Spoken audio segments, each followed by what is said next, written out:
So here you have the museum,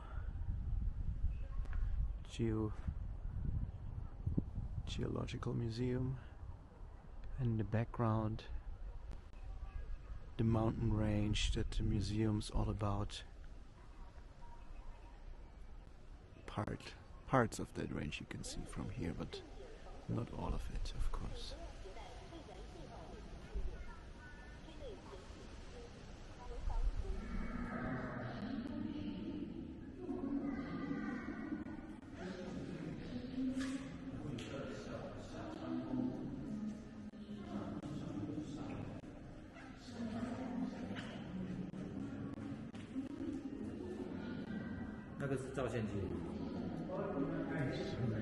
我听不懂。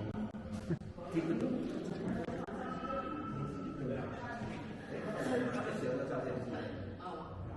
那这样子带的方便哦。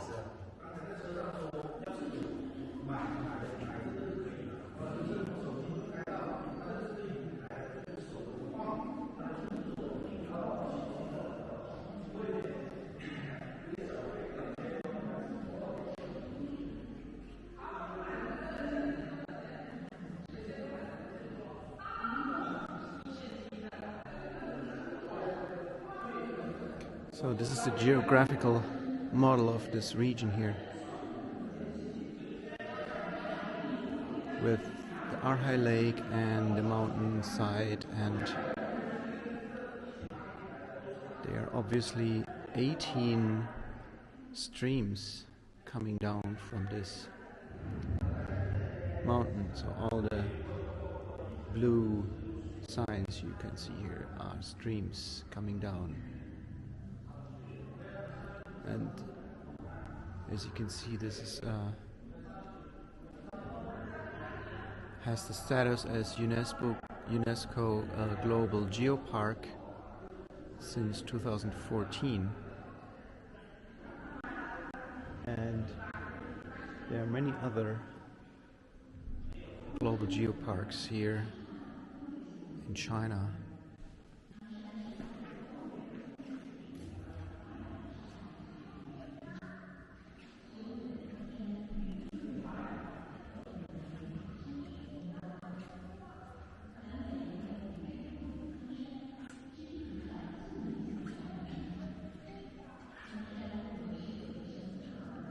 So here we have some information about Arhai Lake.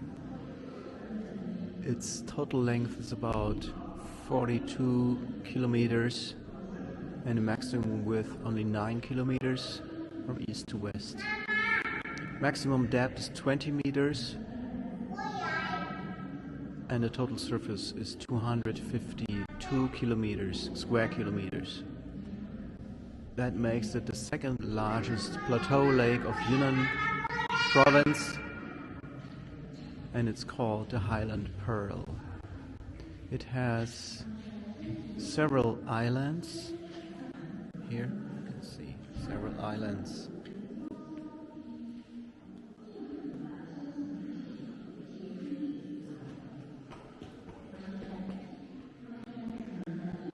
There are 3 important wetland areas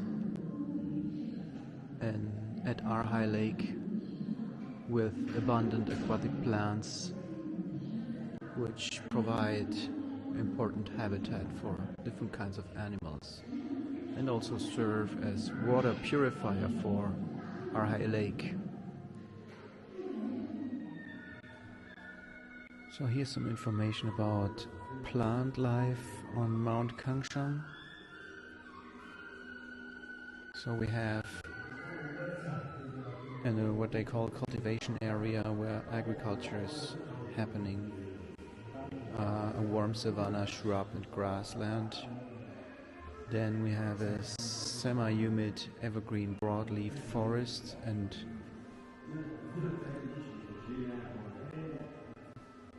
middle mountain moist evergreen broadleaf forest, warm temperate coniferous forest, further up cold temperature coniferous forest, broad-leaved deciduous forest, cold temperature coniferous forest and cold temperature shrub right on the top. So it's very diverse.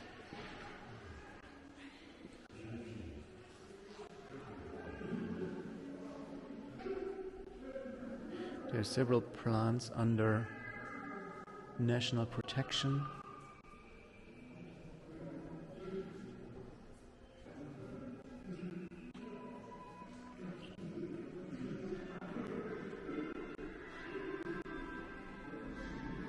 The rhododendron, I know, they are planted also in Germany.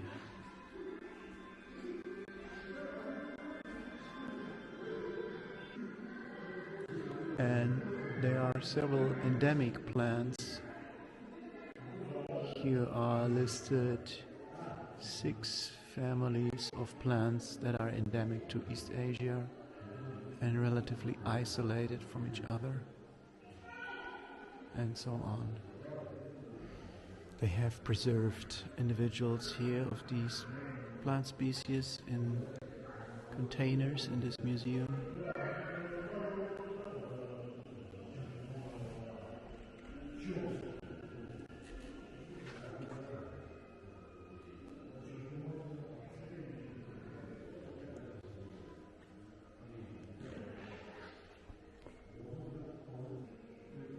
So, and here they have an interesting model, a walkthrough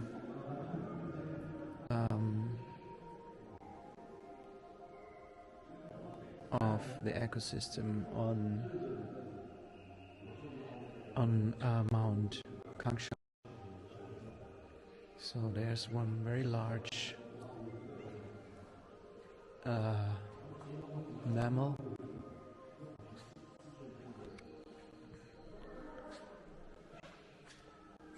I have to find out the name for that.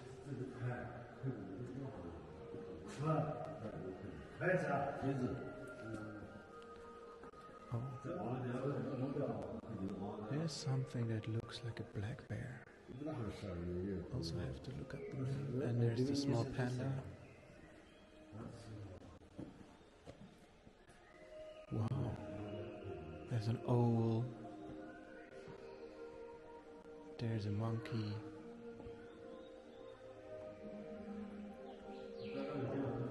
I have to research names for them. And here's even the image, painted image of a large predatory cat. I wonder if they still exist here.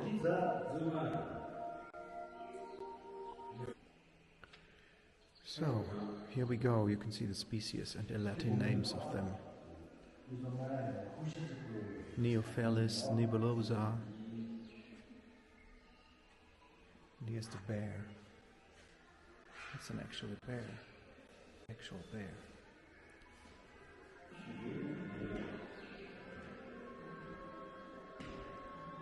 Well, we have deer.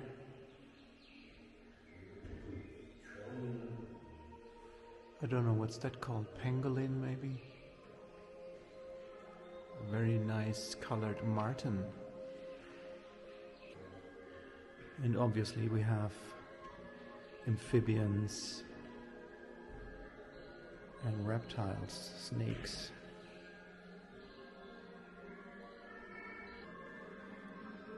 And also fish species.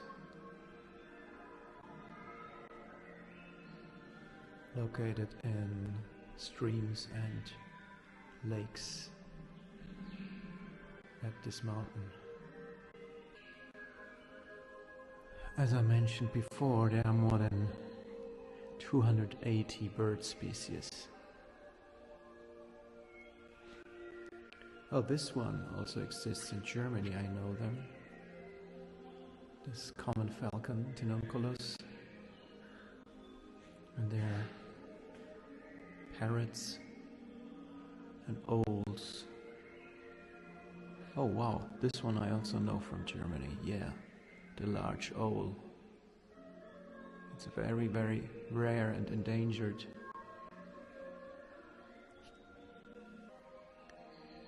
So this information shows us there that according to the geographic regions in China, the geopark belongs to Oriental Ram in the southwest China region and the southwest mountain sub-region, and it provides a good habitat for animals with dense forest in a complex and diverse natural environment. There are abundant animal resources in the geopark. 426 species of vertebrates, 481 species of invertebrates, 73 species of zooplanktons, 40 species of macrobenthos,